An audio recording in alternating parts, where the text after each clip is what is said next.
So, mid-drive, hub drive. Which one is the best? Well, I think maybe a better question would be, which one is the best for you? So, that's what we're going to get into. Stick around.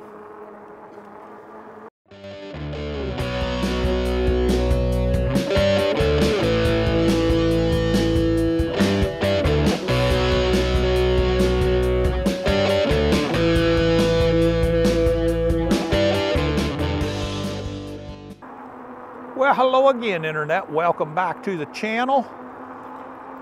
Yeah, mid-drive or hub drive, which one is the best? If you guys have been around my channel for any length of time, you know that I'm a strong advocate on a mid-drive, and yeah, but here I am, I'm riding a hub drive. I got more hub drives than I got mid-drives. And so, yeah, what gives with it, Blaine? What gives? Well, let's come down here, and first off, we got to determine what is the difference between a mid-drive and a hub drive. And so,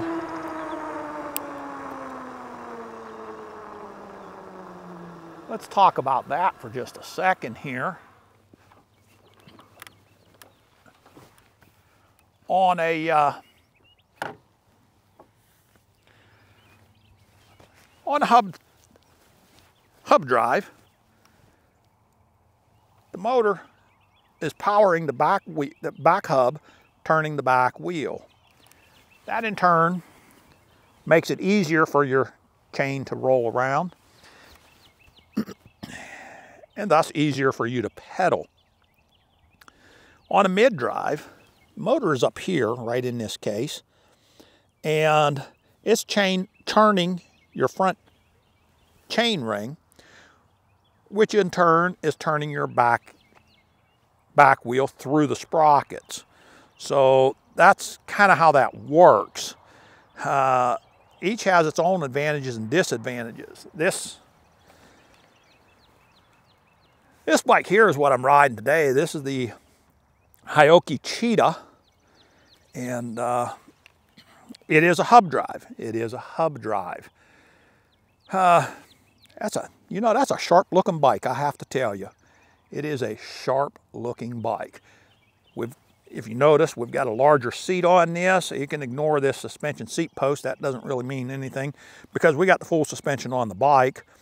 I put that on there because it's the same size as the stock seat post, and that was the only one that I had sitting around extra. And we're trying this out. I really like the stock seat, but I'm planning some very long rides on this bike. And so I wanted to make sure that I could, have an alternative if I needed it.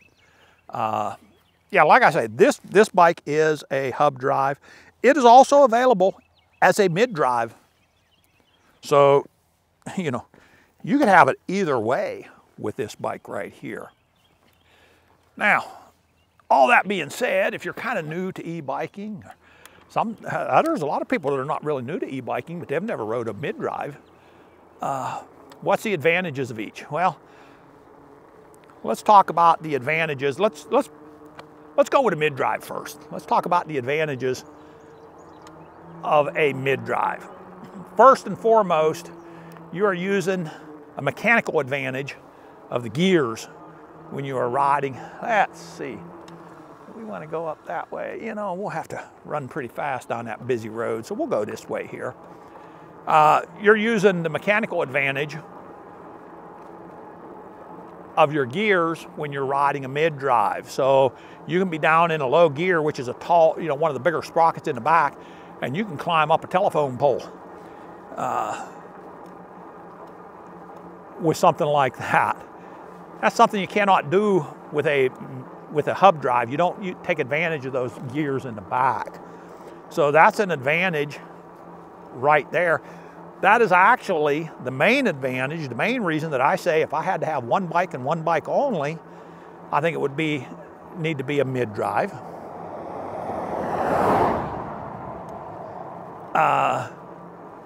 But I do some pretty difficult off-road stuff where there's some pretty good climbs in it that a hub drive would have a tough time going up. Even this one here, which is very powerful, has quite a lot of torque on this one. I'm kind of watching this car coming up behind me here.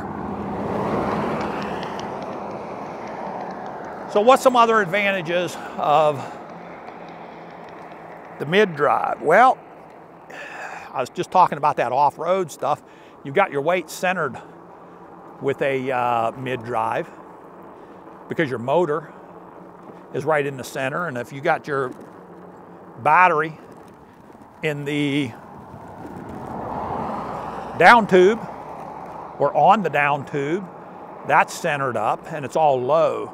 So that means you've got a little bit more what I would call flickability on a mid-drive bike than what you do on a hub drive. So there's a bit of an advantage with that. You've got a back wheel that is a bicycle back wheel, period. And so when you turn it, you are turning it as you would a regular bicycle. If you're not using any power, it's no heavier. If you got a hub drive and that motor's in the back, you're having to turn that mass that is the weight of the hub drive. And so there's a bit of an advantage in that as well. What else do we have? Advantages on the mid-drive. Oh, let's see. What else would there be an advantage on the mid-drive on there? You know, that's going to be pretty much your main advantages right there. Well, overall weight. Overall weight is going to be a little lighter too because you've got more efficiency. So if you're dealing with a, let's say this is a 750 watt rear hub motor, 90 Newton meters of torque in it. A equivalent mid-drive motor would be maybe a 550 watt would actually be stronger than this 750 watt. It would have about 120 to 130 Newton meters of torque in a 500 watt. So you're using less wattage, which means you're also going to use less of a battery to get the same given amount of range. So you've got an efficiency advantage there with a mid-drive. That sounds pretty good. Why don't we all get mid-drives? Man, that would be the way to go. You know, over in Europe, they typically use mostly mid-drives in Europe because they can't get over a certain wattage. And so that's how they can get some halfway decent power out of them.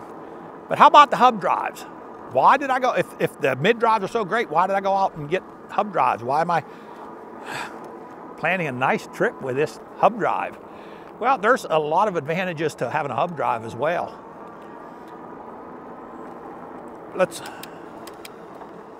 We're up here we're in our 6th gear and I just stopped my bike.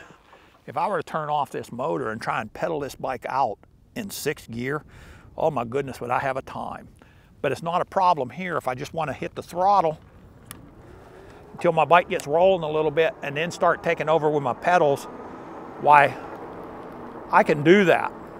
I can do that very easily with a hub drive motor. I don't have to change gears over here. Is that an advantage to me? Not really, because if you watch me, when I'm riding a hub drive, I'm still shifting gears like crazy.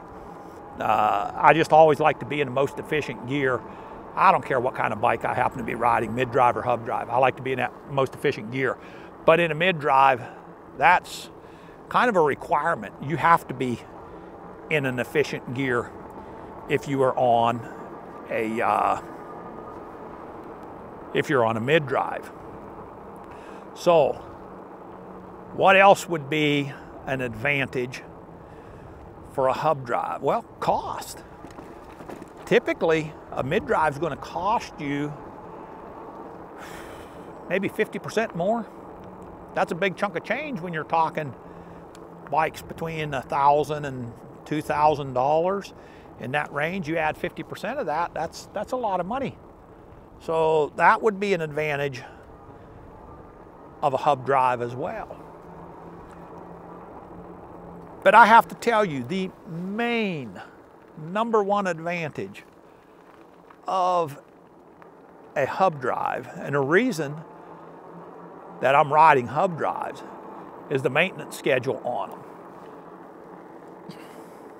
There is no maintenance schedule on that motor. You can just keep riding these things, and even your chain doesn't stretch out much because your back wheel is actually helping your chain move. So as you are pedaling, you're not putting as much pressure on that chain as what you would even on an acoustic bike, a regular bicycle that's non-electric. I had somebody tell me, don't call it an acoustic bike, that's what you use for sound, but you know, it's not electrified, and I'm a guitarist, so that's why I call it that. But there's no maintenance to speak of on the hub drives. On the mid drives, I have to grease that motor about every 1,000 miles. Need to change the chain and chain ring and a cassette, at least by then. So you get quite a lot of maintenance that you have to do on a mid drive. Some of the other motors, I use a Bafang mid-drive motor, and that's probably the most common one for the type of bikes that we're talking about here. Some of the other motors, the Shimano, Bosch, they've got a, you know, they don't require as much maintenance on them. But again, you're talking, now you're getting much more expensive. And they do require maintenance. They do require probably more maintenance than a hub drive. I'm pretty sure more maintenance than a hub drive would have. So where would we like to roll to today? I think we'll roll back on towards the house. But that is the biggest advantage of the hub drive, is that maintenance schedule for me. For me, that's the biggest advantage that there is. Maybe we'll take us a loop around the pond there, at least go down and take a look at it, see how it's doing. And I sat here and I thought, you know, I already did this video once and I deleted it. And I probably shouldn't have deleted it, but I went down too many rabbit holes. See right here, I don't even think about it. I start shifting down when I start slowing down. Yeah, I found a black snake right there that I was kind of messing around with just a little bit, helped him get off the road, and then something else went on, and I got distracted a little bit, and so I just kind of deleted that whole video and started it over. But I was thinking the whole time of the rides that I have been doing. Where does these advantages of the mid-drive, where would they be a game changer? Where would they be a game changer at? And if I were to say the rides that I have done, just myself, a lot of the off-road rides, when it's a technical, really tight and steep, long, slow climbs with a lot of switchbacks, a mid-drive would make a big difference there. But if I were to take and say the rides that Michelle and I have went on, the kind that I typically share when we're doing a video because I can actually talk during them, I can think of one ride and one ride only that I would have had a problem with a hub drive, and that would have been the Blue Ridge Parkway. When I rode the Blue Ridge Parkway, I think a hub drive would have a very difficult time on that ride. Take a peek at the pond here. I have to tell you,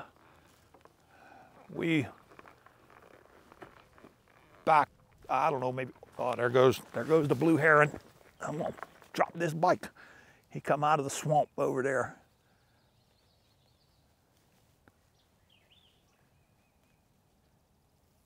He's a pretty thing. He is a pretty one. I remember when this was all nothing but a swamp, and he dug this out and built it into a pond. So that was pretty good.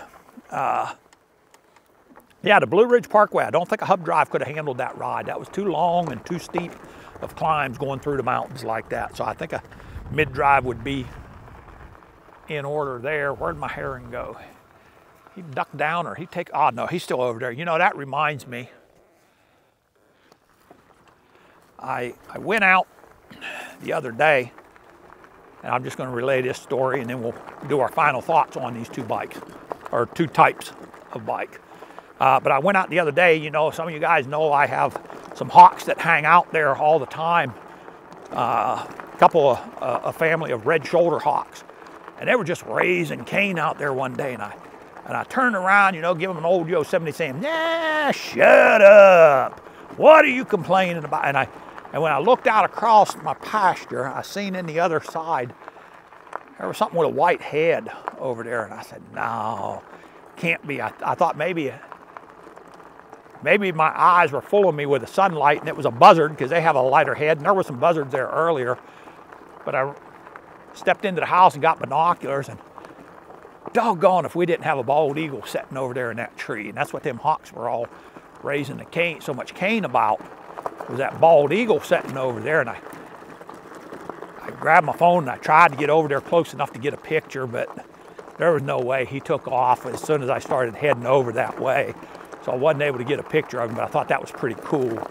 But yeah, I've already, and see, I was talking about, I deleted that video because I went down rabbit holes, and there I go again, talking about the cranes down here, and or the herons down here, and the eagles back at the house. And anyway, let's get in with about the hub and the mid drives. Let's get some final thoughts on this. What I'd like to know is what your thoughts are on it. If you've ever ridden a mid drive, if you haven't ridden a mid drive, what your thoughts are. Have you ever even had a desire to ride one, to see, about curiosity, you know, has that ever piqued your curiosity? And if you have ridden them, what your thoughts are. I can tell you my thoughts are, I'm kind of happy to have two bikes.